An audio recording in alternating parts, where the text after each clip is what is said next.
panelists, and some of you were just on a call with us as we launched our new GFAN International Steering Committee, which is an exciting development for us at GFAN in terms of getting back on track in terms of the work that we do and the structure that supports us. So apologies for being a minute or two late starting this one, because of course it was on the same account. So apologies for some of you who had to wait and wonder about this call. But we're just really excited to have you here, and thank you for joining the call. And I can see that there's a few people who are still joining, so we'll hope to get them on. And this is essentially the second call, and what we hope for those of you who've been around GFAN for a while will become more regular events in addition to our regular sort of GFAN calls, where we try to explore and advance our understanding and our conversations of some of those issues that are so important to the work that we do, but too often risk sort of sliding to the side of our desk in the busyness of day-to-day life, and especially our virtual reality with few of those sort of hallway or hotel lobby catch-ups. A few weeks ago, if some of you joined us, we had panelists who explored some of the key issues around digital transformation, the hopes, the fears, and how we can and must engage in what is sort of inevitably happening around us. So today we're lucky to be joined by a group of panelists who are not letting this issue slide and are actively engaged in co-creating an understanding of global public investment as a framework for what I sort of have always very simply just referred to as external health financing beyond ODA. GFAN and its members have actually been involved in these conversations for several years with one of our panelists, Jonathan Glennie, who first attended a GFAN meeting in early 2017 to discuss his work on global public investment, which I think when I went back to the agenda actually to check, we excitedly called the future of ODA back in 2017. And so, you know, welcome to the future, my friends, because if it wasn't already time to discuss external health financing beyond ODA 5 years ago, or when Jonathan published his book, The Future of Aid in 2019, it absolutely is now.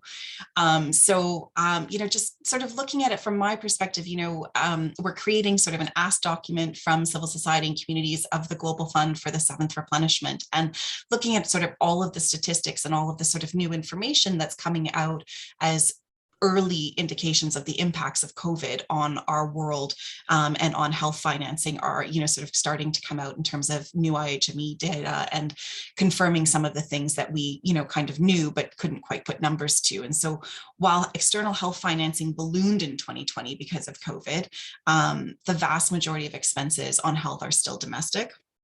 And that's true for the 3 diseases that GFAN mostly focuses on. And yet it's also, you know, just so clear to us that to meet real health needs, significant external financing is still needed.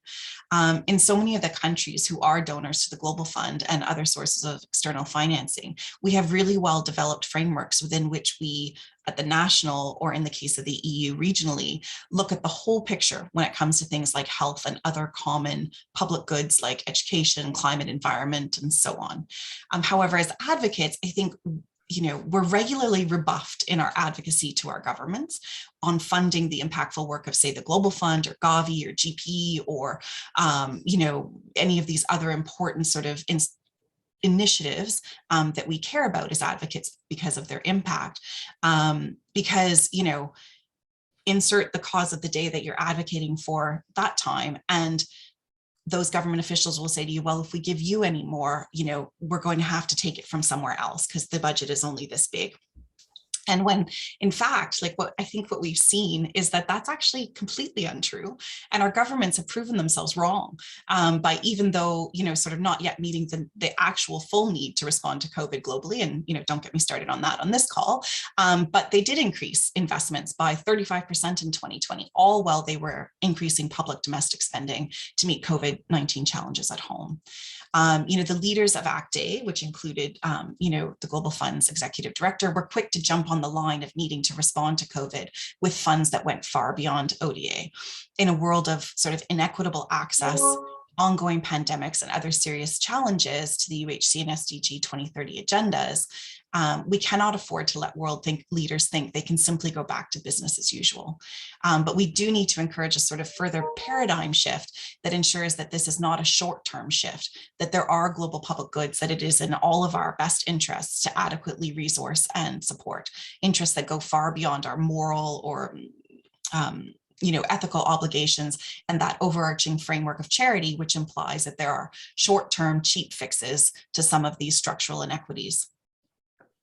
Personally, I find the concept of GPI and how it has evolved is a key part of understanding the future that we want to build and need to build. We spend a lot of time these days talking about decolonizing global health and fundamentally shifting our approach to partnerships with the global south, ensuring real long-term commitments. And I think it was actually on a GPI call where I heard a speaker talk about how, donors have, they fueled the plane and they got it up in the air, but they're just not willing to take it on the whole journey and actually land the plane. And that's what we kind of need to get to a point where we ensure community and civil society expertise and active engagement is built into all levels, from conceptualizing to implementing to governance, so that we give everything that is needed for the entire journey. And that's not sort of a short-term kind of proposal.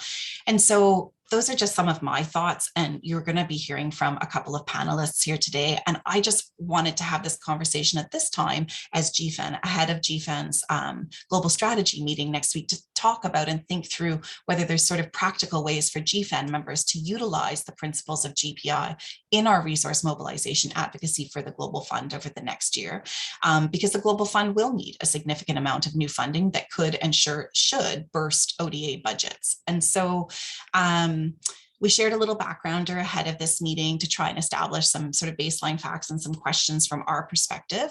But hopefully we'll start to get an understanding and pick up these concepts from where our past conversations have been. And I'm grateful to be joined by a number of speakers: Solange Baptiste, who's the Executive Director of the International Treatment Preparedness Coalition; Dianne Stewart, the Deputy Director of External Relations and Communications Division and Head of Donor Relations Department, who knows where all the donors are at any given time; Christoph Benn, a longtime friend to GFAN, Director for Global Health Diplomacy at the Ublanga Institute, which is also now GFAN's host organization; and Jonathan Glennie, who is the Director of Global Public Investment at Equal International, and as I said before, has been with us in this journey at different points in time. So we'll start by hearing from sort of each of the panelists, and I have short questions that we've shared with the panelists to provide answers to, but we also encourage each panelist to kind of build on the comments of the previous speakers, and to not feel encumbered by the question that I ask, and to share your thoughts on this topic in general.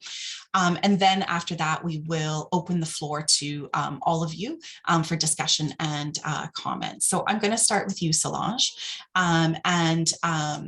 The question for you is, just from where you sit, how has the pandemic changed how we should think about financing global health? And you're involved in the GPI work. Can you share a little bit more with us about how you think that might be applicable in this global fund kind of advocacy world?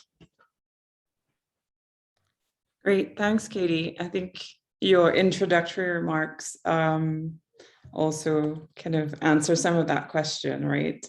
Thanks for inviting me to chat and share with you guys today.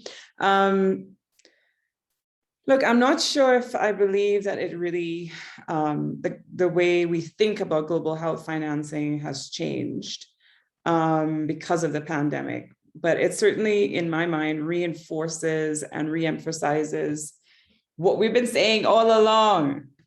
And so we finally have an opportunity and a sort of a moment in history to be able to kind of blow this wide open and say, do you not see that the system is not working?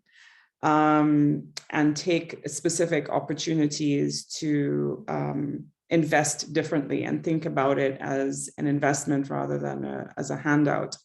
The other thing that I've been thinking about a lot is that the system, the global health architecture specifically is I think of things like World Bank classifications and how, the traditional aid happens and flows. The system is not broken, right? It's deliberately designed this way. And I think that is an actual sort of shift in my mind, because you think, oh, broken things, let's go fix it and just build it back up. But no, it's actually then brings my brain to like incentives being wrong, because there are actually no incentives to want to change it, because the rich still continue to benefit and the poor still come with their hats in hand saying, please, can we get some, because we don't have enough.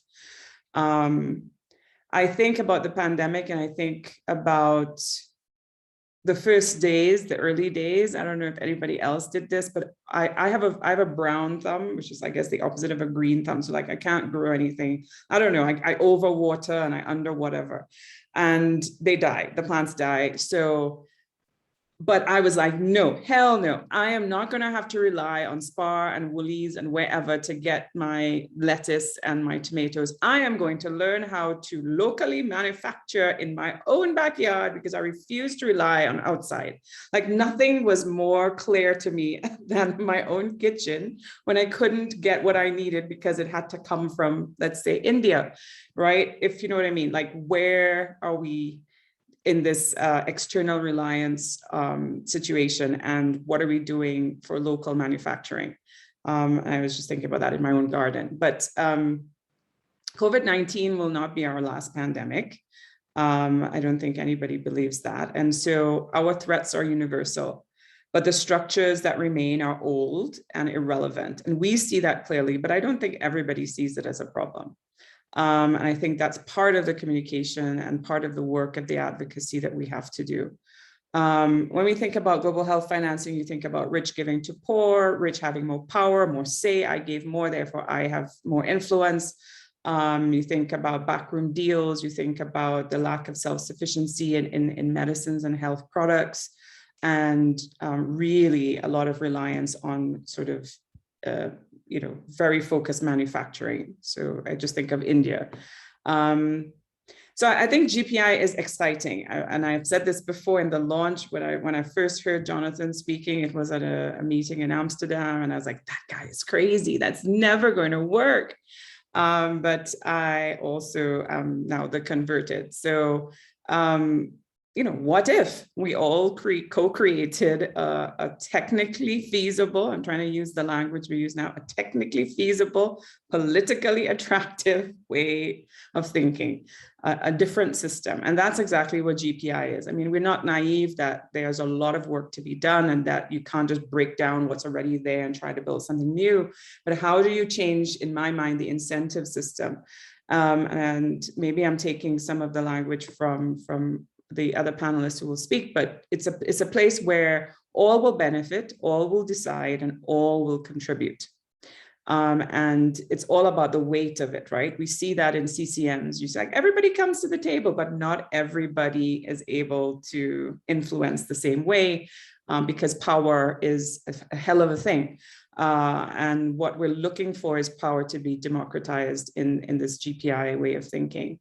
So all the incentives right now are to keep the poorer countries asking for money and to keep things in the status quo. And I do think we have an opportunity to, in this time with our vaccine crisis and just to say a little issue about the vaccine. I mean, I work in treatment education and HIV. And, there's a lot of that. Obviously, we are pro-vaccine and we are trying to encourage people to take vaccines because it's rooted in science. But there's a lot of angst for people who have vaccine hesitancy. And I was reading up some of the studies that have been done, and one of the more illuminating things that came to me, at least made me less frustrated with someone who says, well, I don't know, is not so much the distrust of the vaccine itself, like the actual jab, but the systems behind, the systems that are pushing these things. And it's the distrust of that kind of history that we all know of. So I just wanted to kind of cast that in sort of the environment, the historic environment, moment in time that we have now to raise things. Okay, I'll stop there and wait for more questions. Thank you, guys. Hope that's what you expected, Katie, because that's Yeah, what no, came up. that's great. And I mean, I think it's just really interesting to hear reflections around that. And just, sort of on the last point, like we spend a lot of time talking about vaccines and vaccine hesitancy, but at the core of it, we can't really talk about vaccine hesitancy until we've fixed the global supply equity issue, right? Like you don't actually know what kind of hesitancy there is anywhere until you've actually provided adequate supply, right? And that's the core of what the kinds of things we're talking about today, right? Like that we can get to those and we can talk about what those structural issues are and why that doesn't work for some individuals or why people have concerns. So so thank you for that. Dianne, I'm going to come to you next and just ask you sort of, you've been raising money nonstop, it seems like, since about, late 2018. I think you've been going at full speed, both for the Global Fund replenishment in 2019, but then once this hit, to make sure that the Global Fund had additional resources to do the work that it is trying to do to mitigate and respond to COVID, as well as continue its core program. So from the work that you've been doing, what are your key takeaways from the work around COVID-19 fundraising efforts, and how will these inform your approach to the Global Fund's 7th replenishment? Thanks, Katie, and hi, everybody. Lovely to see you all. Those of you who know me will know that I'm almost always a raging optimist. I guess to do fundraising, you kind of have to be, right? But I think to Solange's kind of points, we are in an extremely difficult environment. That's not to say that it's that there aren't some things to build on, but some of the sort of tensions that Solange has outlined, and that we all know were the drivers for coming up with a new way of doing business, have been exacerbated rather than mitigated by the COVID-19 pandemic. So I start on a rather pessimistic note, just to say it's an extremely difficult environment. Having said that, I think there were some experiences over the last year, particularly around the response to COVID-19, that have the seeds of a better future, and that actually lean into some of the points that Jonathan and Christoph and others have been pushing over the last few years, and that are embodied in the principles of the GPI. So maybe I'll try and work towards what would be a more positive outlook. Firstly, at the start of the pandemic, there was very much a global sense of solidarity. And it may not have played out exactly as everybody wanted it to do, but the vision was there to actually approach this as a global world, that everybody needed to be safe, and that there should be a sort of overarching objective of equitable access to any new tools. And those of you, and there are many on this call who have your roots in HIV activism and so on, will know that just the concept that all tools should be available everywhere immediately would have been revolutionary, right? We had to fight so hard to make sure that everybody had access to HIV medications and other things. So the principles were there, and the idea was there, and it wasn't even it wasn't questioned. And WHO pushing out a message of sort of no one is safe until everyone is safe was everybody's mantra. All of the donors were saying that a year ago, right? Secondly, as part of their approach to financing the new tools that needed to be developed, there was an immediate understanding, I would say, maybe more immediate for some than others, but certainly amongst many of the donors, that this needed to be approached as a fair share financing, and that everybody had to give something. There was a lot of optimism in sort of May, I would say April, May of last year, that we were all in it together and everyone needed to pay. And so, led by Norway and a resource mobilization group under the facilitation of the Access to COVID Tools Accelerator, which was a lot of words, but basically the international groups working on the response to COVID, worked out a fair share, a burden sharing structure. And many of you will remember the many attempts at burden sharing for the Global Fund in the early years, right? But they worked out a fair share structure. They kind of concentrated mostly on OECD DAC countries and key emerging economies, so 89 countries. So it wasn't completely global, but it was basically only leaving out low-income countries or countries where, you know, really it was considered unfair to ask for contributions. And so that was the approach we started with. And, you know, the initial ask was 31 billion. To date, we've managed to raise about 18 billion. I should say pledged, because not all of the organizations have actually received any cash. We have the cash, or rather we have at least signed into agreements the cash that was pledged to us. But what that shows you is, even with a fair share sort of approach, it didn't necessarily convert into actual cash, right, from any of those countries. And in fact, only a tiny proportion, in fact, you know, less than 5 countries have actually met their fair share burden. Interestingly, it was the poorer countries amongst those groups, so not the G7, but the other economies in the G20 and some of the emerging economies, who met their targets or who got closer to their targets and paid more of their fair share in than the G7. So that's already tells you something, right? So what were some of the things that we've learned? Look, I think the burden sharing approach and the political engagement that came with it, among as sort of peer engagement amongst the donors, was a really good conversation starter, right? It was a way of opening the door. It wasn't a charity ask, it was a solidarity ask. And so the concepts around that actually were appreciated, and everyone was on board with that approach. It particularly appealed to those who are already committed to ODA targets and, you know, 0.7 percentages. So to the point that a lot of that architecture and a lot of that thinking is very entrenched, it's very entrenched, right? So those donors who were already looking at 0.7 or things like that were much more likely to have a fair share idea resonate with them, and they made the effort to do that. The challenge was, and this speaks to exactly the challenges that have been laid out already, we couldn't really adapt to the preferences that some countries have for where they want their bilateral funding to go. So we ended up again in a challenge between bilateral and multilateral funding, where some countries only wanted to give to some countries. And so the idea of having a global pot where everything was allocated, it was hard to overcome that, right? And you see that playing out with the, dare I say, in this company, the, you know, not very successful idea of sharing of vaccines, right? The principles were there, but people did not behave well in that situation, right?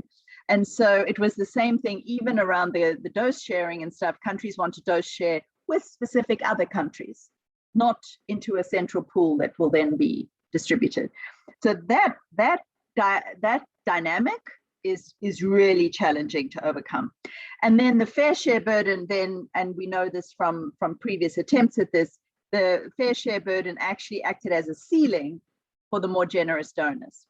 So, you know, there were very few donors who were kind of, well, I've done my bit and I'm going home. They weren't saying that, but they were saying, we've done our bit, where's everybody else?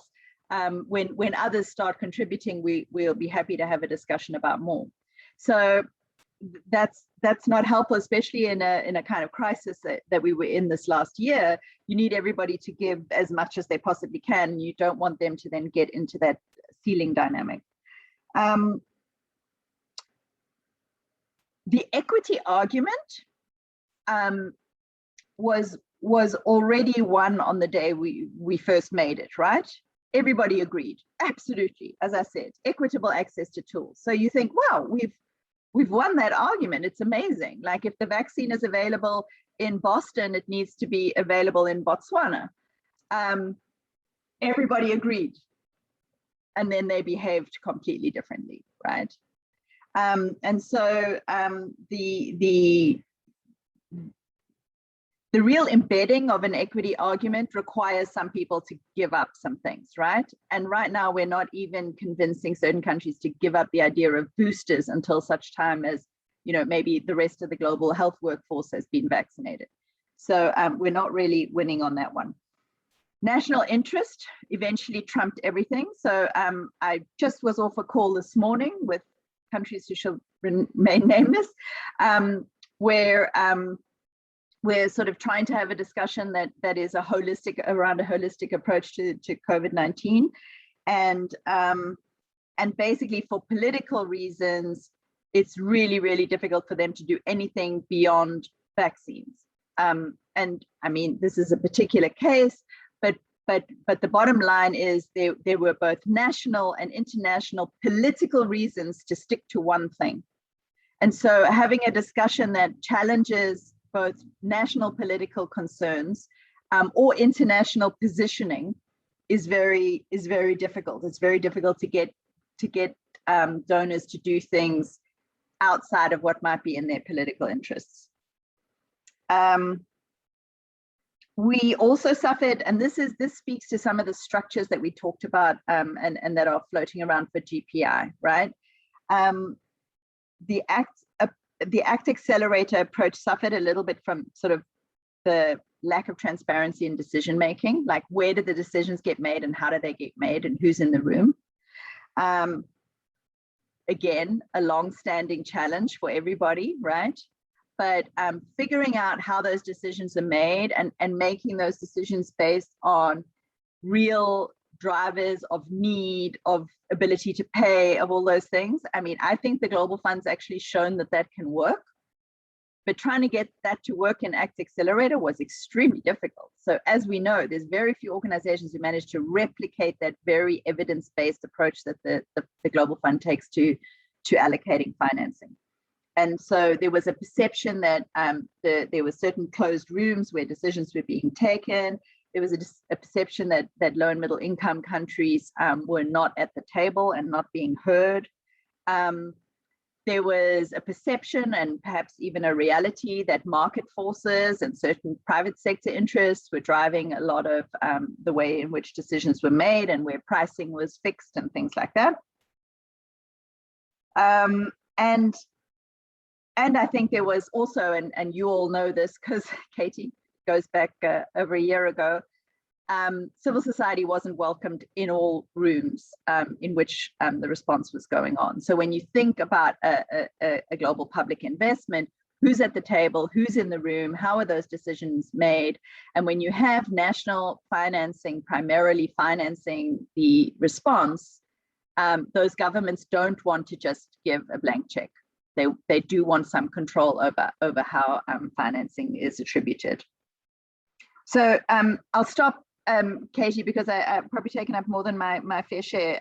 But just to conclude, I think there were a lot of good things about how we managed to work. There was a collective buy-in on what we needed to achieve. And there was, in principle, an acceptance that a kind of global response that allocated things at a global basis in an equitable way was the right way to go. Operationalizing it turned out to be much more difficult. And I guess that's no surprise, right? And then how global decision-making happens, there's not really a good locus for that on a really global basis. You know, the Global Fund has a reasonably functioning system in its own ecosystem with a lot of balance in its decision-making process. But where else does that really work? And you might say, okay, well, the UN, you know, it has all the member states, all the countries are there, but civil society isn't there, the private sector isn't there, communities are not represented. So I don't think we have a good model that really works on a global level. And I know you guys have been talking about that a lot. And we really, really tried to have one in this COVID response. And I wouldn't say we've succeeded yet, but we're still trying. I'll leave it there. Thanks. Thanks, Dianne. You started off by talking a lot about fair shares, and some of us, frankly, do still have PTSD from those conversations just within the Global Fund circles. So, but thank you for those reflections. And I think the lack of transparency in terms of decision making certainly has not helped build the kind of solidarity or even the kind of knowledge that could help people advocate more strongly for some of these sort of some of these principles and some of the way that this work could be done in a slightly more equitable way. But those are really great reflections and really appreciated. And I'm going to go to Christoph Benn, to Christoph now. And Christoph, there's a couple of comments that have been raised in the thread, one from Sergey about reflecting on sort of the Global Health Threats Board and funding mechanism. I call a lot of these conversations all the new shiny things that we want to build instead of trying to fix some of the structural inequities in systems that could otherwise possibly do what's needed. But that's just me. And so I just wanted to sort of pass it over to you because you've done so much work over the years on GPI, and just sort of talk about what differences could GPI make in the way we finance the future and ongoing disease response. But do you have, in addition to that, reflections on some of the conversations that are taking place right now around how we should be financing those, conversations, and maybe because you're usually so good, quick on your feet, some reflections just from you about whether these new shiny thing conversations that are taking place right now is an opportunity or a challenge in terms of advancing sort of GPI kinds of principles. So not to put you too much on the spot, but over to you, Christoph. Thanks a lot, Katie. And it's really wonderful to be with all of you in the GFAN family. And also great, Dianne, to follow you. You set the context very, very well. So makes it easier for me to follow up on that. First to your question, Katie, what difference could GPI make? We might first think about GPI as a kind of new mechanism for mobilizing funding for international causes, but it's often now being thought of more as a change of mindset. And I think that is very important. And I would say that is beginning to take shape, globally, that not only in civil society, but also in governments, in many international organizations. There's a realization that the paradigm we had for almost 6 decades of development aid, where a small number of rich countries give resources to a large number of poorer countries in the global south, that this has come to an end. And this is right that it needs to come to an end, because it's philosophically wrong. And also practically, we've seen the limits of the kind of previous approach. And Dianne described that very well. In principle, all the countries in the world should have contributed to Act A according to their fair share and for other reasons, but they didn't. So this kind of system has come to its limits, and we see more and more the demand on resources is so much higher than what apparently governments are prepared to give. But I think what most of us here in this conversation want to know is, do we really think that GPI can change the resource flows, to the Global Fund and to other initiatives? And you mentioned, Katie, also new funding instruments. And I think it's helpful to differentiate here a little bit and first look a little bit at the new financial intermediary fund that has been proposed for global health security and pandemic preparedness. And whether or not GPI could be useful for such a new funding mechanism. And I would say clearly, my opinion is yes. You've all seen that this has been launched. There has been only one pledge from a major donor, and others are kind of, have decided to wait and see, if you like. And it is very, very difficult to imagine how through the old system we might get to $75 billion over 5 years, or $10 billion, per year to start with, that have been proposed. So I think this new fund clearly, even more clearly than previous efforts, demonstrates that we need something new, and it could look like GPI. You're all aware that this new fund has been launched on recommendation of the G20 high-level panel to finance global commons. And I would just like to quote 2 sentences out of this high-level panel report. They said, first, nations must commit to a new base of multilateral funding for global health security, based on pre-agreed and equitable contribution shares by advanced and developing countries. And then they continue later on and say we must recognize above all that international support from pandemic preparedness and response is fundamentally not about aid, but about investment in global public goods from which all nations benefit. You could hardly express more clearly, maybe not even Jonathan could have explained that more clearly than the high-level panel report. This is about GPI, what they are promoting. So in a sense, they are suggesting that for such a new funding mechanism, we need this new approach where all countries need to contribute according to their ability, and then all countries will benefit according to their need. So for that fund, I think it's clear, and I think we should collectively work towards implementing the GPI principles for funding that. When it comes to the Global Fund and its upcoming replenishment, the situation is a little bit more complex because the Global Fund is not a new instrument, it's an existing one with its existing structures, governance, and so on. And there would be some obstacles because to implement the GPI principles, what we've learned over the years now trying to promote that is that you come to the question of what do the countries contributing through this mechanism expect?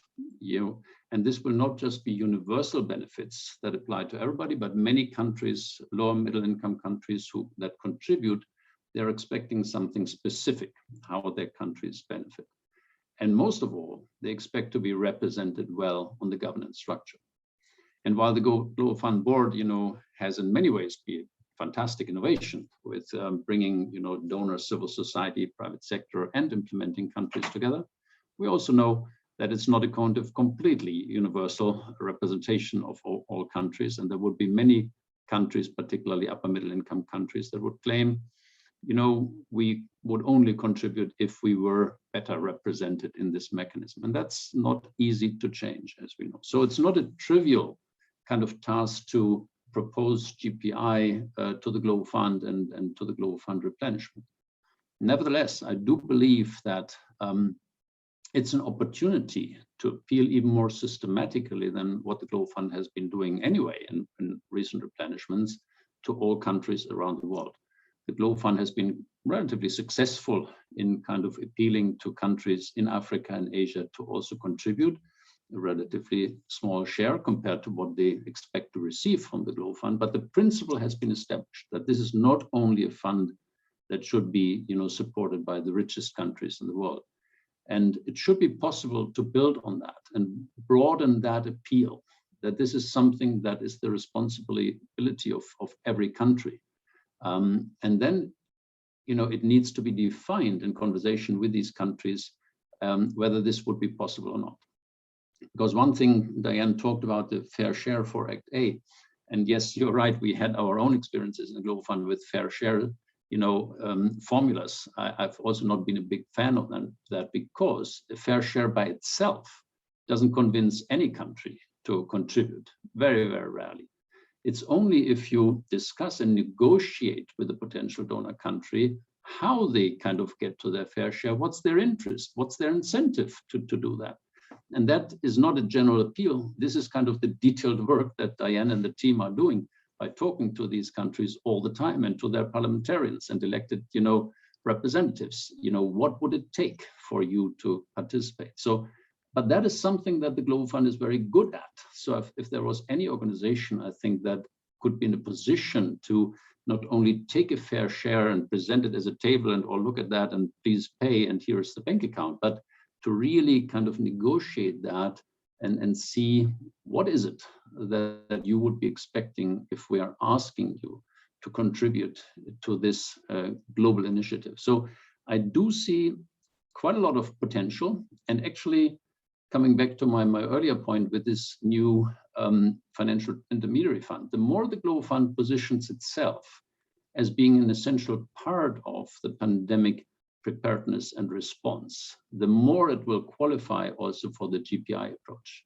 because the more all countries will see that there would be potential benefit for themselves. And the Global Fund is much more than a kind of disease response fund. I mean, the Global Fund has always, invested in health systems and human rights, community empowerment, gender, and so on. And now also pandemic preparedness, diagnostics, therapeutics, and so on. So I think the more the Global Fund is perceived and positions itself as being part of this global response, the more it can appeal according to the GPI principles to a broader set of donors. And that, again, for me, is the only way how the Global Fund can get close to its own targets that will be explained in the investment case coming out, leave alone the kind of much bigger targets, which is the kind of core investment case of the Global Fund, plus what the Global Fund will need to play its role in pandemic preparedness. So I really hope this is just the beginning of a conversation with GFAN and with all the kind of stakeholders in the Global Fund board and secretariat to explore how GPI could play a really important and constructive role in the upcoming replenishment. Thanks, Katie. Thanks, Christoph, and thanks. I think those are really helpful sort of reflections as well, which we all knew because this is such an all-star panel. Anyways, that we would have lots of really useful reflections. And so I'm going to turn to Jonathan now. And Jonathan, you can solve all the problems in your 10 minutes of comments here as we wrap up the panel. But as Christoph sort of started off by saying that it's kind of more of a mindset change than an actionable checklist. And Dianne sort of pointed to some spaces where some of these principles, you could see them evident, at least in the early stages of the COVID and Act A response. But, there's still sort of all these challenges. And, Rico and Robin have put some comments into the chat about like, where do we need to tear this all down, but where do we even start? And, what are some of the first things we can do? And how would it support existing mechanisms like the Global Fund, like Gavi, like CEPI, and like GPE, and so on? And how do we do our resource mobilization for something different? And so lots of questions and lots of thinking there, but just over to you really to say, how do we tear it down? What are the first steps? What is the route? What are the routes that we can take to make GPI that mindset shift and that paradigm shift for GPI and global health? So, super easy question. Over to you. Thanks so much, Katie, and thanks for organising this panel, and thanks for inviting me. It's great to listen to the other speakers. Just to first say what an absolute pleasure it is to be able to kind of rejoin you all. As you said, it was back in 2017. I guess it was kind of January 2017. I can't remember. I just got all nostalgic about a few weeks ago, and I looked for the first email I got from Anton Ophir-Kerr, and it was like, "Hi Johnny, hope you're well. How's Colombia? Just been talking to a few people, and they want to kind of expand this thinking about aid, and they realize that they're in this kind of straitjacket, and they etc. etc." Just the first little note. And then I came to Amsterdam, and I gave this presentation, and I remember it. It was a turning point for me personally, because I just remember the people, basically all of you lot. I don't know who exactly was there, but it was people responding with yes, let's do this. And I've been working on this kind of, a lot of us have in the world of aid and development finance, we're working on this kind of nothing I've ever written is new. I mean, people especially in the global south have been working on this stuff for decades, but you always kind of just feel, you feel like you're the last speaker at a conference and everyone needs to go for their cup of tea, and they never quite take seriously the structural and architectural stuff because it's so hard. And I think for me, it was a kind of quite a spiritual moment when I got into the health and the HIV AIDS crowd, because you guys see things totally differently. You guys have made change. You've made mindset change. With the whole AIDS stuff, that was a huge shift in global appreciation of and a different way of thinking about stuff. And I've just spent too long in the world of quotes aid, where nothing's possible because of what Solange already said. The incentives, you go and say this at the bank, or you go and say that even at the traditional centers of development thinking like ODI and others where I worked for a long time. And they're great, and of course they're progressive and they try and do all their stuff, but they're stuck in this straitjacket. But you come to, in my experience anyway, come to the health sector and people are much more open to the possibility of change. The Global Fund is just one example of that. I mean, the Global Fund is really forward thinking. It's not perfect. And in fact, the first paper I wrote, I think Christoph commissioned it, or Peter, I can't remember. And it was just like, the stuff on sustainability at the Global Fund is not right. there's a bunch of stuff that we have to kind of challenge, and it was the kind of first paper that I put together on health, and then that became a paper that we published in 2019. I'm just getting all nostalgic. I'm sorry, I've spent 5 minutes reminiscing about meetings, which is not why you have me here. But I mean, I think it is relevant. And by the way, it's really symbolic, because today, after a long time working on this, we're about to announce a huge grant.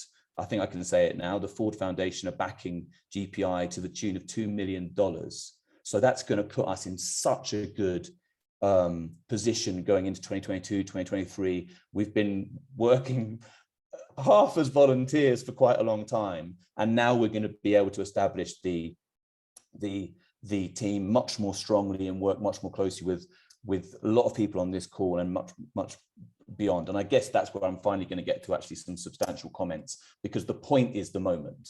Okay, like I said, these ideas are not new. So I think the new thing is they are pulled together into a coherent proposal. And I think that's what's missing. So there's a hell of a lot of critique of the aid system, and so there should be. There's a hell of a lot of critique of the colonial nature of global health, and so there should be. But where's the actual proposal? Realistic, technically sound, politically feasible proposal for something new. And that's what's happened in the last couple of years. I always say, since COVID happened, we've stopped being this kind of critique, and we've started to be the go-to solution for people that actually want to deliver international public finance in a new way. And we've got this kind of beginnings of a coherent proposal. It's hard to implement in practice. We've had experience working very closely with CEPI, where we tried to put something together and we made some progress. It's going to be the same when we work with the Global Fund. It's going to be the same when we finally try and sit down with Biden's crowd as they build the kind of their brand new fund. I am the person that knows least about health funds on this call. I've deliberately stayed out and stayed in my box because I work with so many amazing health people that I haven't kind of even done the reading. So I don't know the health world. I'm sticking more on the bigger picture development finance, bigger picture global inequality, and also somewhat on the climate finance, which is also related, of course. So I'm not going to go into the detail of the health in the way that the other three speakers have been able to do. But the moment is the right one. And all of a sudden we're seeing real possibilities for this radical transformation, really for the first time in my professional career. And beyond and further than that, it's kind of put in a different way. If we don't make change now, we may as well give up, because this is the crisis moment. There is so much anger. I mean, it's kind of obvious, but we've always known there's deep inequality in the world. We've always known that malnutrition is way worse in poorer countries than in wealthy countries. I mean, the stats have been there for decades, but the COVID thing has just made it so clear, the deep inequality that, we're going to be giving boosters to our kids in the north before 5% of Africans are vaccinated. I mean, it's horrendous. It's such an insult. And especially African leaders are so clear now that this is not going to happen again. So there is kind of fire in the belly to make some kind of change, and we have to take advantage of that crisis moment and the feelings that people have. The same as in the climate finance world, by the way. It's just like, we're not going to go to Glasgow again and have another set of promises, because the blah blah blah speech of Greta is like exactly how most of the global south feels, be you a president or be you an activist. It's like, enough. So there is this moment which we can take advantage of. I haven't and I'm not going to go into any of the detail of GPI. I'd like to finish quite soon and just allow people to ask questions, because I want to know kind of what people are really thinking. But I would just say this in terms of strategy. Yes, on the one hand, these kind of things will require a kind of Bretton Woods moment. I mean, ultimately, GPI works only if there is a global accord. It doesn't solve all the problems. I've been working in international cooperation and finance for long enough to know that, I'm not kind of a naive, I may be an idealist, but I'm not a naive idealist. I know that we don't solve all the problems. This is really, really hard. And whatever we set up and slowly, as you said, takes over, is going to be beset by political problems. Of course it will, it's geopolitics. But it will be a lot better and serve our world a lot better than the current system, which was deliberately set up, as Solange quite lucidly explained, about 50 or 60 years ago, and hasn't fundamentally changed. And as Dianne was saying, we kind of reverted to type. You know, again, when I kind of started out in my career, there was a push for ownership. The world of the, you know, the northern countries were doing well economically, and that's when they kind of open up and, you know, let's all kind of change the system a tiny bit. There was a little bit of that, but in the last 10 years, we've seen none of that. You know, it's kind of, and COVID just forced people even more to kind of unfortunately revert to type. So we need to change that mindset. But the point I wanted to make was this: although there needs to be a Bretton Woods moment sometime in the future, and our thinking is kind of working towards 2030. There are urgent advocacy decisions that need to be made now. So there's the health funds, the new health funds that are being talked about, the I won't call it an old health fund because it's still quite new in a way, but the global fund and the other ones that are well-established health funds that are looking at replenishments, that are looking at their next perhaps moment of evolution. And as I say, I don't know the world of health, so I won't go into detail, but I know that discussion is happening. And then there's climate finance, and then which has no serious structure worth talking of. And then we're talking with people about a global fund for social protection. I know some people think there are way too many global funds already, and we can discuss that. And there are many ways that this could evolve. My point is, this is not just let's build for some massive architectural moment. My point is, it's this week, this month, that we can start to apply the GPI principle, the totally different mindset, to actual decisions in the real world. And really, it's a question of just time and resource, and how much we're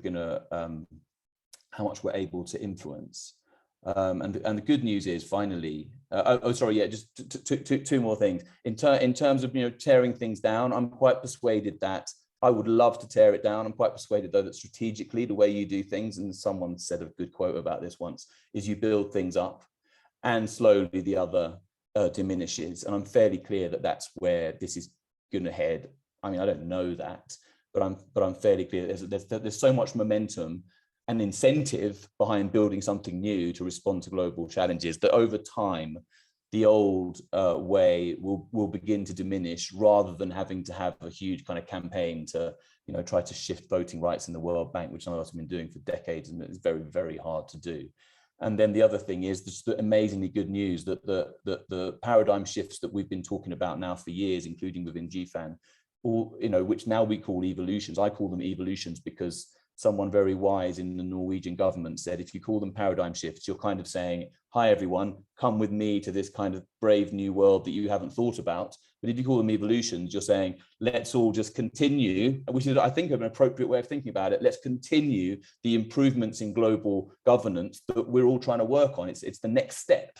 And that's a much more kind of inclusive and I guess, inclusive way of thinking. And the good news is that they're there. Everyone really agrees with what we're saying.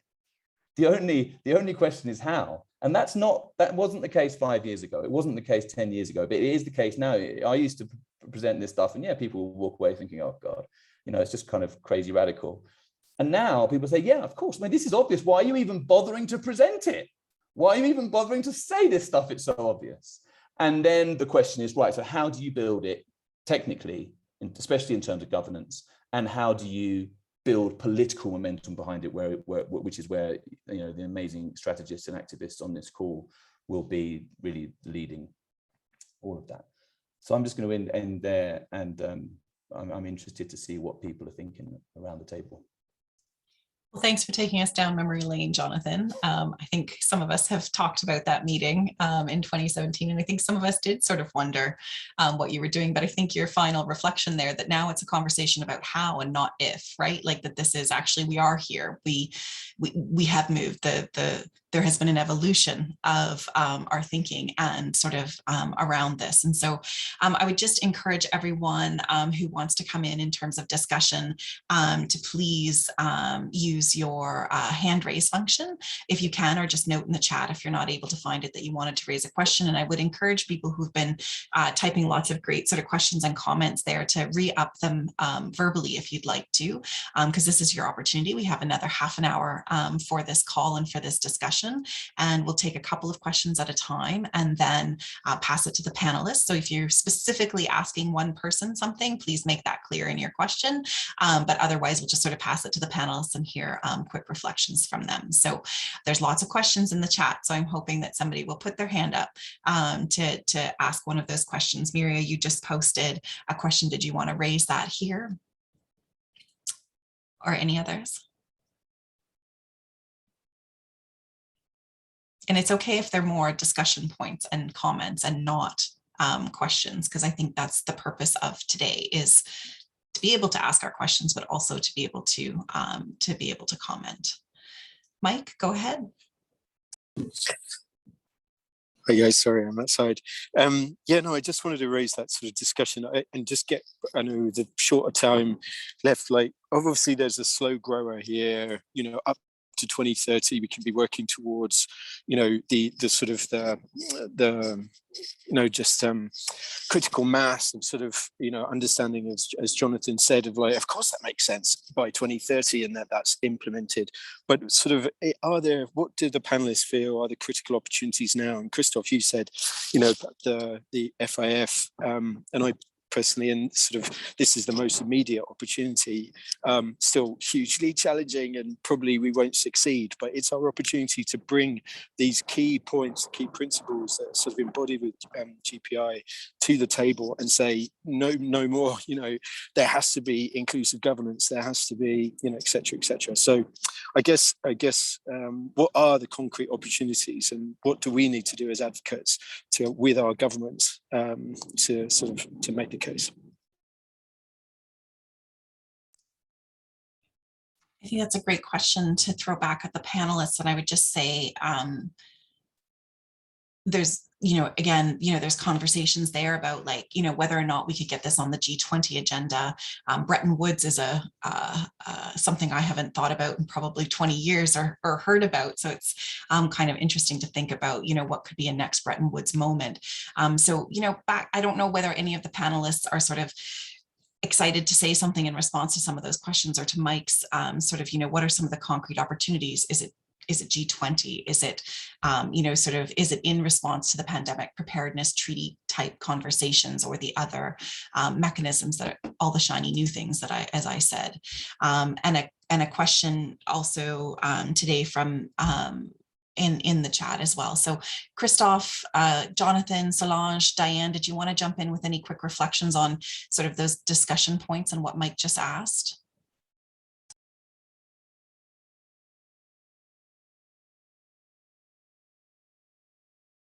Go ahead, Dianne. I think I saw your hand raised.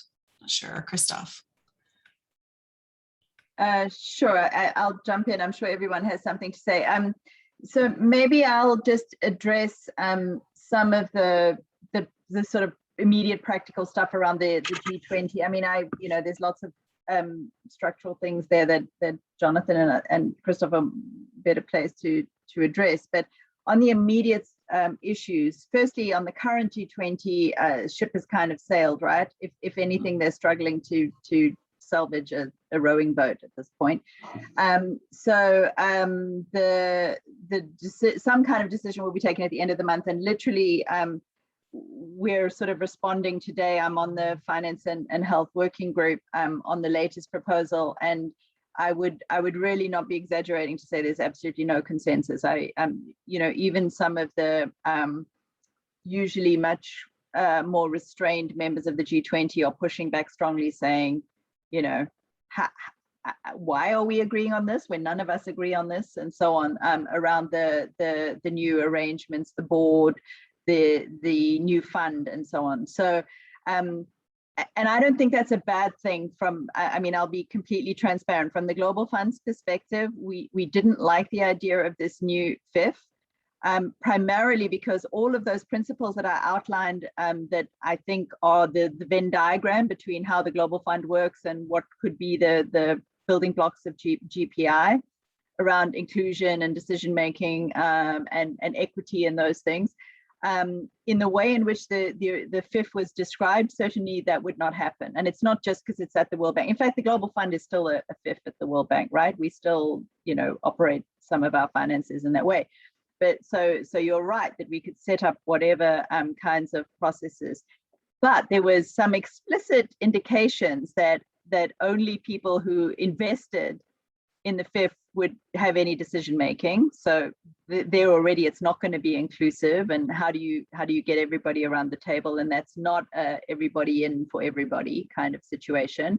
And if the decisions on what is going to get funded is decided by that very small investors committee that they're talking about, I mean, it sounds a lot like some of the other things we've heard about over the years, right? Where yes, there's global governance and everyone's at the table, but the financial decisions get taken by a small group somewhere else.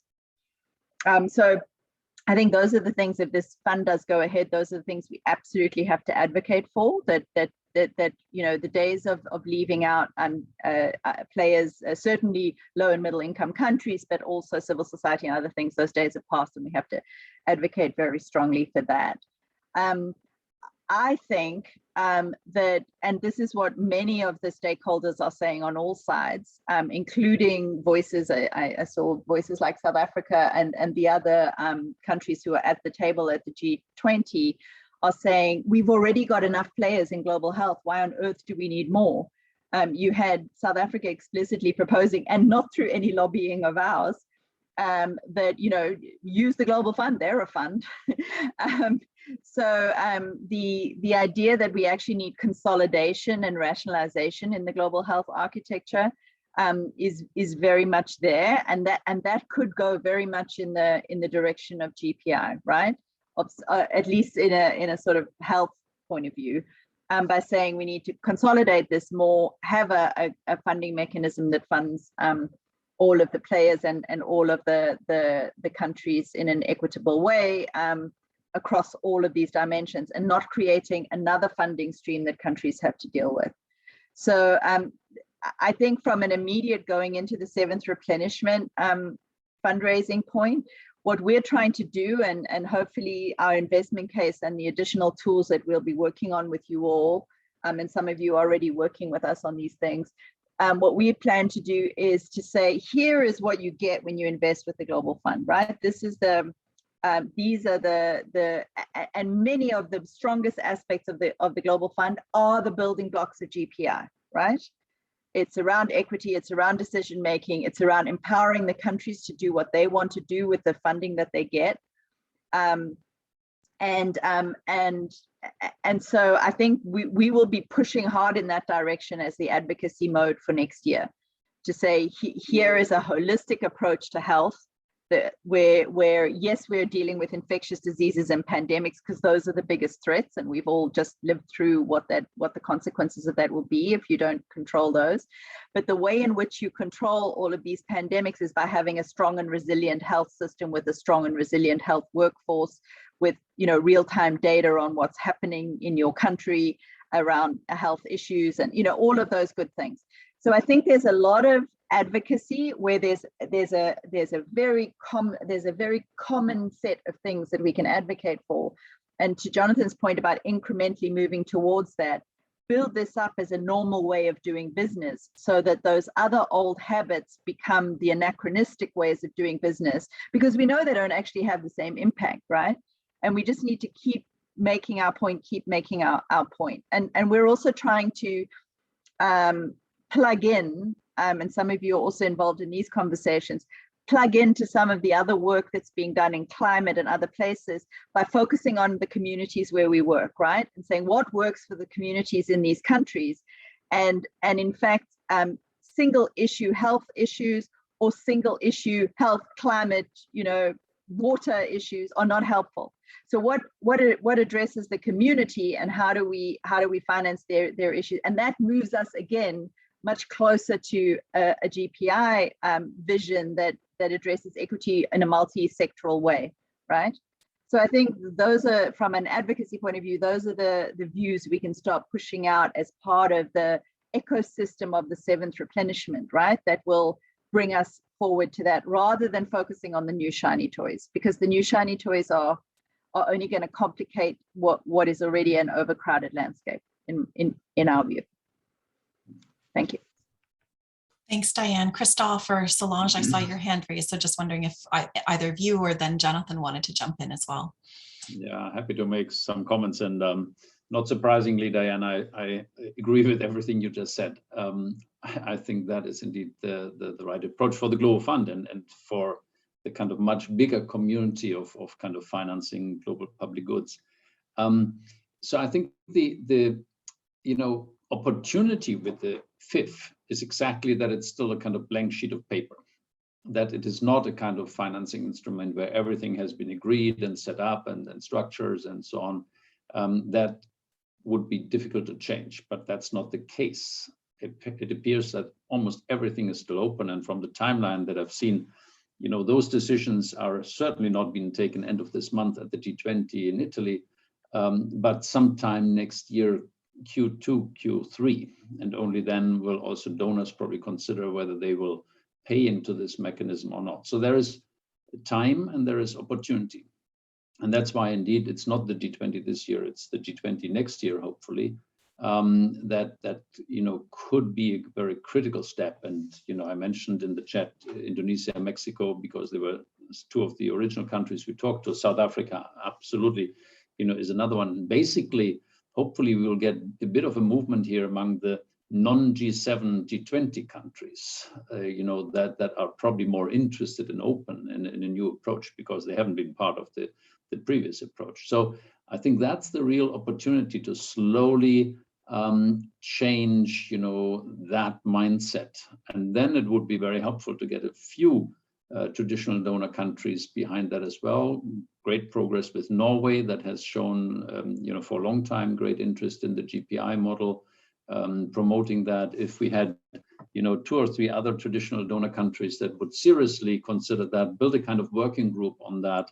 And that's maybe an appeal to all of you on this GFund call, in your own countries, whether you think, would countries like the UK, like Canada, like France, like Germany, potentially be interested in at least joining a group of like-minded donors to explore this. They don't have to commit immediately, but they would have to commit to exploring this seriously, and then joining hands with those countries from the G20, from the Global South, who are kind of eager to promote that. I think then we have a real chance next year to change this paradigm. Thanks, Christoph. I think that's a really helpful sort of point in terms of, there is some time. I mean, Khalil, it's lovely to see you on a GFAN call after so long, and love that you're just like, okay, how are we getting this done and what's our timeline? And so, yeah, it gets, it's helpful to hear from you, Christoph, that we have a bit of time and sort of some first steps in terms of, as GFAN advocates who are going to be hopefully getting in front of lots of government decision makers and influencers, to start talking about some of these things and maybe help co-build that part of what will be a part of GPI's sort of strategy, and to build that political consensus, and having that peer-to-peer kind of political pressure that Dianne was reflecting on earlier is being really important in those early days of the COVID response anyways. Solange, Jonathan, did you have any other reflections that you wanted to add at this stage to anything really what the previous speaker said? Clear ideas like Christoph just gave us in terms of some of the things we can concretely do over the next few months and years? No, that was really useful. Just two very quick things. I agree about trying to get some southern governments to support this explicitly. I think that's, for me, such an important next step. And I think that would be kind of groundbreaking. So if I had when we do have very limited resources, I think I'd put quite a lot of it behind some key governments to start pushing this, because it does transform the discussions at the international level. And then just reflecting actually on something that Dianne said earlier, and maybe in her previous comment, was this, and the implication for governance. I mean, it's so obvious, it's the whole point. And yet, the traditional donors are obviously, because that's just the way that traditionally they've worked, going to be nervous about handing over power over money. I mean, that's why this has always been hard. But then the other side of that coin, and we experienced this in our discussions, especially with Mexico and others, is that especially the upper middle incomes are also they also are now playing their game, and they are not going to hand over money, which is what the North wants, without their share of governance. And so that's going to be some of the battle now. And there's going to be, there's going to be serious kind of haggling, I guess. Don't know quite how it's going to work out, but I'm clear that, as other people have been saying in this call, that the kind of, especially the big countries in the South, are going to clearly be staking their position, I think, really, really strongly. Can I just jump in? It's really short. I get really nervous when people start saying governments should, because I worry that governments are not proxy for people. And I think it ties in with some of the comments here about the importance of civil society. And I think this is the absolutely right forum for that, because it's the network under GFAN, under the Global Fund. So when Dianne spoke about everyone agreed about equity, but they behaved differently. When you talk about there were political reasons globally or even at the national level why they would not just do this one thing. I think the only way that you can get change is really from a tide of change that comes from civil society and that pressure. And it's often like, yeah, we've heard that before, but it's a very important connection to call out, because it's so distal. You're like, what do the people have to do with this big thing? And I think the thing with GPI is, like, as Christoph was saying, it's great, it's wonderful, we get it, but it's the operationalization of it. So it's the concrete stuff at the higher level, but it's also the demand side and what people, who you vote into government, and what are they actually saying yes to, and how do you shape the policies that those decision makers will make on behalf of your society. So I really think that part of some concrete things, because I think Rico also said, like, what are the first steps that we need to do? Like, I'm just thinking from my perspective, it's really being able to communicate effectively to the, to some of the influencers and leaders that we work with in our networks, what GPI is, why it's relevant, and what you need to put pressure on. And then as a group of a network here, then we can move forward in a concrete way. While you're doing the G20 and you're influencing all of that, this still also needs to happen. So I think both, we need that sort of two-pronged approach as well. Thanks. Thanks, Solange. And I think that that's really helpful in terms of, like, we have to bet. A lot of the questions have been like, okay, so that's great. What is it? How do we do it? So we kind of have to define some of that for ourselves so that we can have those conversations, at various levels. And I think Chris Collins put in a suggestion around a global civil society sign-on about putting these principles into pandemic preparedness. And it is exactly a conversation that some of us were having just a couple of days ago, or just yesterday, actually. And so, I think that is something. And I would say from the ACT Day, learning from the ACT Day response is that that governance issue of including not just civil society and communities, but also, like, ACT Day didn't include low and middle income countries in their governance structure, or really even in any significant way within sort of the various pillars and the working groups and those kinds of things. And it's like, but this is who you're intending. This is where you see the equity issues. This is who your intended sort of, partners are in this. Like, why on earth would you not have baked that in right from the start? It just goes to show just how much of a mind shift we still actually do need to make, even if we say all of those great things about equity. It just didn't transfer down into the actual sort of governance or, accountability structures or whatever. And so, yeah, I think what you're saying, Chris, is a really first kind of early step in something that I think GFAN would really love to lead with some of you and with GPI. I'm just wondering if sort of, I don't see any other hands raised or anybody trying to sort of unmute.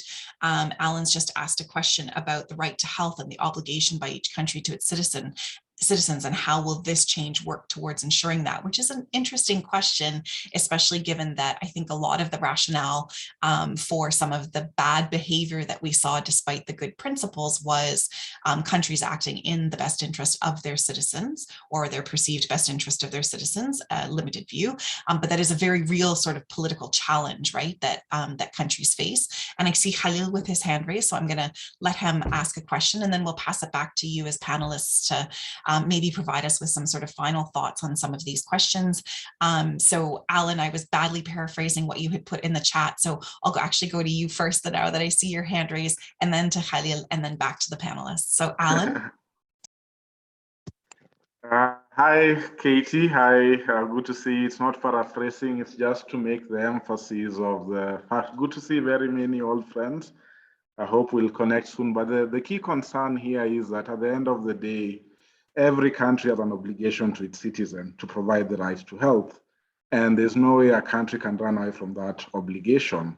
And so any global funding that we get or any global health architecture that we have should be moving towards figuring out how we're using the resources to be able to get back at that direction. Because we've seen when COVID hit, it was every country for their citizens, and then think about the global world later. So we need to ask ourselves, whatever architecture, whatever direction we want to take, how well is this considering the obligations that governments already have to their citizens? And also then linked to this is the very uneasy topic of the fact that where we do have global money or money trickling down to countries, we haven't played a good role in sealing the loopholes for leakages, wastage, and corruption. And I think that's also a thorny area. Many would not want to speak to it, but if an analysis is done, which has been done before, especially around UHC, we lose more money in leakage and wastage. And we also have to come up with a foolproof plan where, one, we want the governments to put their money where they need to be for the citizens. We want donors and those who are feeling philanthropic enough to put in more money, but we must find a mechanism that allows the money to get to those who need it and actually makes the changes that we need, and we are able to see changes in people's lives. So I think a reflection that we need to think through as we continue the conversation. Thank you for the opportunity to comment. Over. Thanks, Alan. Khalil? Yes. Hi, everybody. I just wanted to contribute that my sense is that now most of our governments they're still embroiled with just dealing with the COVID crisis, the health crisis, and the economic consequences.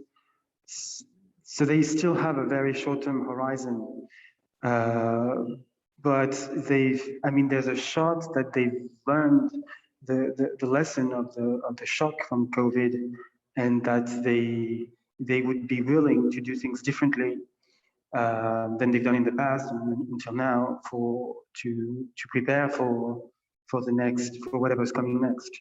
So I guess that's our shot. So I guess what I'm saying is that we should integrate in our plans that as COVID recedes into the past and the peak of the shock recedes into the past, and as the global vaccine production increases and more people have access, that the various governments might be more interested in looking at what's going to work to prevent this from happening again than they've done even since COVID.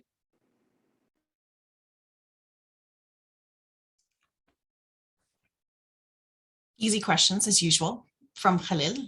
So I will pass it back to the panelists. We have about 10 more minutes in the call, and just try to, maybe respond to Alan and Khalil's questions and some of the other comments and some last words from you before we have to wrap up the call. But of course, I'm hopeful that this is, not the last of these conversations. Jonathan, just really excited to hear about the recent new support for the GPI work, which will, enable you guys to do this work. And we just, really look forward to opportunities to partner and to keep this conversation going, and to find ways that GFAN members can both actively take this up and learn as we're going forward, but hopefully influence the way that we do our advocacy around the replenishment and the other advocacy that many of us are involved in as we sort of move forward. But so over to you as panelists. I think I'll go in reverse order from how we had you speak. So we'll start off with you, Jonathan, and then Christoph, Dianne, and Solange for some final comments. Sorry to put you on the spot, Jonathan. Yeah, that's fine. So just really briefly, because really great comments in the chat, and exciting to think about maybe a statement of the kind proposed by Chris. So just to say, we haven't talked much about the technical side, and just Alan's comments there just prompt me to say, we set up an expert working group about a year ago. Solange is on it, Christoph is on it, maybe a couple of other people on this call. And we are actively co-creating this idea in order to respond precisely to the technical challenges, some of which Alan just raised about leakage and accountability. One of the most exciting ideas I think that's emerged from the expert working group is the idea that, you know, you can't spend money without any kind of accountability. That would be crazy. You can't give loans without any kind of conditions. That would be anarchic. But the question is, who sets the conditions, who monitors, and who makes the decisions? And so one of the things that's emerging from the GPI expert working group is the idea that it should happen regionally and sub-regionally. So countries hold each other to account. Clearly, there's also a global and continental structure and a subnational structure. So you get all this science subsidiarity thing, and we're working on the technical side, and we're going to have a proposal. But, you know, it's impossible to get to the end because so many people want to be involved, and we haven't even started to involve all the people that need to be involved. So of course, you know, it is a slow burn, but we're working on that technical side. And I couldn't agree more with what you just said, Alan. This is not just about, you know, this is the right narrative. This is absolutely about the current system is not working. It's not just about it, and the current system is patronizing and it sends all the wrong message. Not just about that. That's really, really important. But it's also about it's just not working, and we can do much, much better. And we need to set up but we can't do much, much better if we just stick to the same parameters. So because no one's going to engage in the way they need to. So we're there. And then finally, just to emphasize, we're part of this. The global consultation that the expert working group has set up is going to end in kind of November. And it would be great if the individuals in this call and also your organizations wanted to actually engage directly with that consultation to try and improve the technical aspects, but also the political strategy of how we move this idea forward. So I'll just put the website in the chat, and then anyone can just click on and see how you can engage. Thanks, Jonathan. That's really helpful, and we'll be sure to share that information broadly as well and participate. Christoph? Yeah, also to Alan's point, I mean, of course, Alan, you're right. You know, every government has the duty, the responsibility to kind of look after the health of their citizens as a human right. But at the same time, we do know that the means of governments are very different. And even if in low and middle income countries, they would, you know, raise the level of taxes and, you know, stop corruption and leakage and work as efficiently as they can, it would still be a challenge to provide, you know, health as a human right for all citizens. And that's, I think, where we have to emphasize the advantages of pooled funding mechanisms. And the Global Fund is one of those. And I think that argument will be central also for making GPI really kind of operational. Because there is more than resources that countries give that they could give also, you know, through their own systems. By pooling the funding, you can indeed, for example, lower the prices, make commodities, you know, available, improve the systems from procurement to supply chain and you know, health technologies and so on, that you can basically only do as a collective. And I think we have to emphasize that even more as we are considering these new instruments. Why would it be beneficial for everybody to kind of pay into and, you know, be active in the governance and in the accountability mechanisms? And then maybe it becomes clearer why all countries should contribute.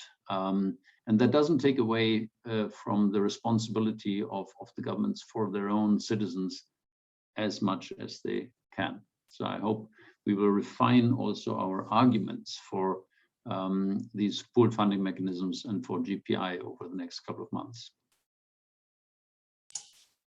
Thank you, Christoph. Dianne, over to you. I think it was you. Sorry. Sorry. I mean, thank you. It's been a fantastic conversation, and it gives us lots of food for thought for the future. I'm going to concentrate on our immediate challenges because I'm also aware that we have to kind of have a seventh replenishment over the next year. And so I guess I would make 2 points. One, a rather parochial point about the Global Fund and AIDS, TB, and malaria, and so on. One of the key points around GPI is this equity issue, right? And if if COVID-19 and what just happened over the last year continues to be such an inequitable approach, it kind of doubles down on what we already saw, which was that the wealthiest countries became disinterested with AIDS, TB, and malaria once they no longer killed their citizens. And now they're very focused on what's killing their citizens now, which is COVID-19. In a couple of months, COVID-19 will stop being a threat in many of the high-income countries, but will continue to be endemic in the low and middle-income countries because we don't have enough vaccine, and because, as WHO is telling us now, we will not reach herd immunity because of Delta variant and the slow rollout of vaccines. It's almost not possible in the current scenarios, right? Which basically means that COVID-19 is one more disease that is entirely the price is being paid by the poorest people in the world. And so we have an immediate challenge of not letting new future shiny toys around pandemics divert attention to the things that are killing the most people in the poorest countries, which are still AIDS, TB, and malaria. And particularly TB being having had such a huge consequence of the the diversion of resources to COVID in many countries. So I don't want to sound like I'm only making a case for the Global Fund, although I am. But what I'm really doing is making a case for the things that are killing people in the poorest countries and the most vulnerable communities. So I think that has to be our advocacy position going through into the next year. And my second point would be, we have never achieved anything in the Global Fund and as a global community without some really loud voices from communities and from civil society. And I would say right now, what we are not hearing is any noise from, aside from a few governments in the South around vaccines. Many of the governments from the poorest countries in the world are not shouting loud enough about the inequities, about the need for a comprehensive response, about the need for continuing to fund other kinds of health. So to Christoph's point around many countries still needing some help, even if they fix their domestic resources. And the first question I'm getting from donors right now is, and what about the domestic resources? Are they still going to pay? I mean, that's not the first question, right? When those are the countries that have taken the biggest hit from the downturn in the economies. By the way, the richest countries have bounced back quite nicely, thank you very much, not to mention the richest people in the world. So there is money in the system, it just isn't going to the people who need it most. So, so we really need to make a lot of noise, and it's not just civil society, but also civil society needs to target many of these government, and I take Solange's point about it's not only about what governments say, but we also need our governments to stand up for us, right? We really need that. And so we need advocacy in all directions. Yes, Chris, lots of noise, to make sure that this is equitable, because just the fundamental pandemic response right now is inequitable because there were already pandemics, everyone had just forgotten about them. So I think we need to gear up, and that needs to be our messaging over the next year, even as we set up some of these principles for what hopefully will be a more equitable approach in the future. Thanks. Solange, close us out with something brilliant. Oh my God, no pressure here. Gardening? No. All right, like 10 seconds. Look, I think if we keep saying the system is not working, our brains don't trigger like the synapses right. It is working for some, and it's working very well for some. Like you just think about the booster shots, right? It's working very well in certain countries. So it goes back in my mind to what are the incentives so that people can see this as a win-win? Because unless you're like going to go into the heart of man and change him from being self-interested, you know what I mean? Like unless you take a very more spiritual approach, you have to then set up an incentive structure that makes this thing a win-win.